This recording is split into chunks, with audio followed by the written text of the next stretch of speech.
Bir önceki videomda antik çağlara, Kuzey Amerika topraklarından İskandinavya'ya, İskandinavya'dan Orta Asya'ya uzanan topraklara yolculuk yaptık.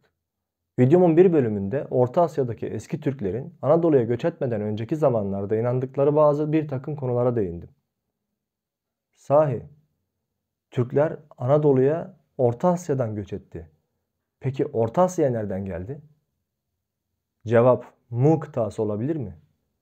James Churchward'a göre öyle. Kozmos belgeselini izleyenler bilir. Bu belgeselde bir düşünce gemisi inşa etmişlerdi. Bu geminin yakıtı düşünce gücümüz.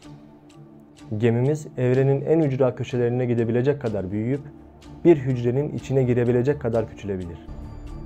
Biz de şimdi bu gemiyi ödünç alıp rotamızı Büyük Okyanus'a çevireceğiz. Koltuklarınızda hazırlanın. Hazırsanız yolculuk başlasın.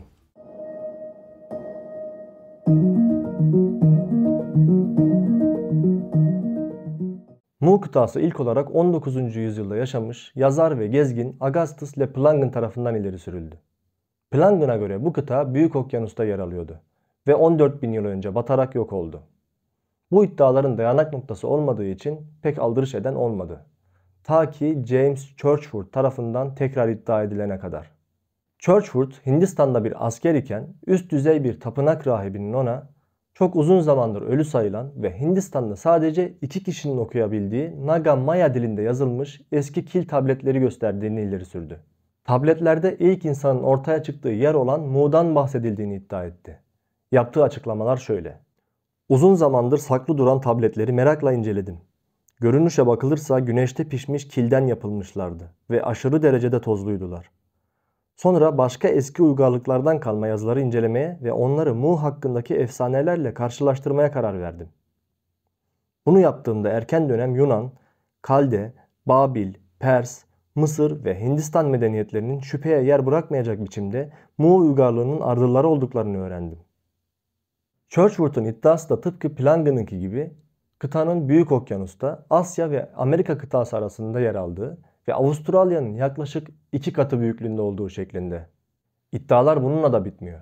Churchward 50.000 ila 12.000 yıl önce Mu'da gelişmiş olduğunu savunduğu Nakal halkının bir zamanlar var olduğunu ve günümüzdeki toplumlardan pek çok alanda üstün olduklarını iddia etti. Yaklaşık 12.000 yıl önce Mu'nun yok oluşu sırasında 64 milyon kişilik bir nüfusa, birçok kente ve diğer kıtalarda kolonilere sahip olduğunu belirtti. Bu medeniyetin nasıl yok olduğuna dair açıklamaları da var. Yayınladığı kitaplarda şöyle yazıyor. Mu, yeraltı volkanik gazların yükselmesiyle deniz seviyesinin üstüne çıktı. Ve bir dizi deprem ve volkanik patlamaların etkisiyle neredeyse tek bir gecede tamamen yok oldu. Buraya kadar elle tutulur bir şey yok aslında. Tek bir şey hariç. Çin'e ve çevre adalara kaçanların kitabelerinde kıtamız battı, biz de buraya kaçtık yazmaktadır.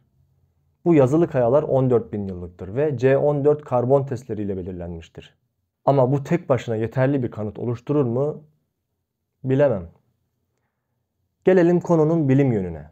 Günümüzde bilim dünyasındaki fikir birliği, Mu kıtasının var olmuş olmasının fiziksel olarak mümkün olmadığı ve iddiaların bilimsel bir dayanağının olmadığı yönünde. Modern jeolojik kanıtlar herhangi kayda değer büyüklükte bir kıtanın var olamayacağını gösteriyor. Bunu kısaca açıklayayım. Levha tektoniği teorisine göre dünyanın kabuğu, okyanus kabuğunun üzerinde yüzen kıtasal kabuktan oluşmaktadır. Geçen ay ülkemize de meydana gelen ve bizi yasa boğan depremlerin de sebebi olan kıtasal kaymanın, kıtaların konumlarını ve şekillerini değiştirdikleri doğru, evet. Hatta zaman geçtikçe bir kıtayı 2 ya da daha fazla parçaya bile bölebilir. Ancak bunlar jeolojik zaman ölçeğinde meydana gelen çok yavaş süreçler. Yani yüz milyonlarca yıldan bahsediyorum. Bu ne demek Yusuf diye soracak olursanız, bu zaman ölçeğine göre kıtaların ve okyanus tabanlarının insanlığın varlığı boyunca konumlarını ve şekillerini korudukları neredeyse kesindir demek. Ama yok edilmiş herhangi bir kıtanın devasa kaya kütlelerinin okyanus tabanlarında bulunması gerekirdi, değil mi? Ama okyanusların dibinde buna dair hiçbir iz bulunamadı. Evet, konunun bilim kısmı da bir kenarda kalsın, size ilginç bir bilgiden daha bahsedeceğim. Mu araştırmacılarına göre Mu kıtasından her kıtaya göçler yapılmışsa da başlıca göçler Kuzey Amerika'ya, Orta Asya'ya, Mısır'a ve Anadolu'ya yapılmış. Peki bu iddiaların olduğu tarihlerde Türklerin kökenini merak eden, Türklerin Orta Asya'ya nereden geldiklerini araştıran ve bu konu hakkında çalışmalar yapan kimdi? 1930'lu yıllardan bahsediyorum. Tabii ki Mustafa Kemal Atatürk. 1930 yılında Türk Tarih Kurumu'nun kurulma çalışmalarının başlamasıyla beraber pek çok çalışma yapılmış. Bir gün emekli General Tahsin Bey Atatürk'ü ziyaret ederek Maya dilinin Türk diliyle olan benzerliğini anlatmış ve James Churchward'ın araştırmalarından bahsetmiş. Bu konu tabii ki atamızın ilgisini çekmiş ve Churchward Ankara'ya davet edilmiş. Bulduğu tabletlerden, yaptığı araştırmalardan bahseden Churchward yazdığı 5 kitabı da Atatürk'e hediye etmiş. Atamız kendisine hediye edilen bu kitapları 60 kişilik bir heyet kurdurarak tercüme ettirmiş. Bu kitapları özenle inceledikten sonra Tahsin Bey'i 1935 yılında Meksika'ya elçi olarak atamış ve kendisine tahsis ettiği bütçeyle araştırmalar yapmasını istemiş. Tahsin Bey'in elçilik vazifesindeki esas görevi ise Maya dilinin öz Türkçe ile olan benzerliğini ve Maya tabletlerini araştırmakmış. William Niven'ın 1921-23 yılları arasında bulduğu tabletler. Meksika'ya gittikten bir süre sonra da Etnografya Müzesi'ndeki bazı görevlileri yanına göndermişler. Ekibin araştırma sonucu 3 ciltlik bir kitap haline getirilerek Atatürk'e sunulmuş. Kitaplarda Maya, Aztek ve İnka uygarlıklarının kullandığı eşyaların Türklerin kullandığı eşyalarla ne kadar çok birbirine benzediği ve bunun gibi birkaç benzerliklerin olduğu yazıyormuş. Ayrıca yüksek ücretler karşılığında William Niven'ın bulduğu tabletlerden bir tanesi satın alınarak Atatürk'e gönderilmiş. Tüm bu araştırmalar sonrasında atamız bir Türk tarih tezi sunmuş. Fakat kitaplaştırmaya ne yazık ki ömrü yetmemiş. Burada şu hatırlatmayı yapmak istiyorum. Çünkü bu konu hakkında bazı yanlış anlaşılmaların olacağını düşünüyorum. Atamız Türklerin kökeni hakkında bir sürü tez ileri sürermiş.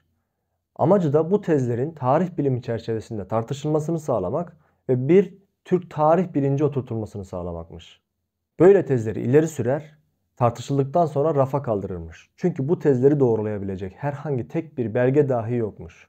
Peki o satın alınan tablete ve 3 ciltlik kitaba ne oldu diye merak ediyorsunuz değil mi? Bu tablet günümüzde hala Atatürk'ün saklı mektuplarıyla birlikte muhafaza edilmekte. 3 ciltlik kitap ise 1970'lere kadar Türk Dil Kurumu'nda bulunuyordu.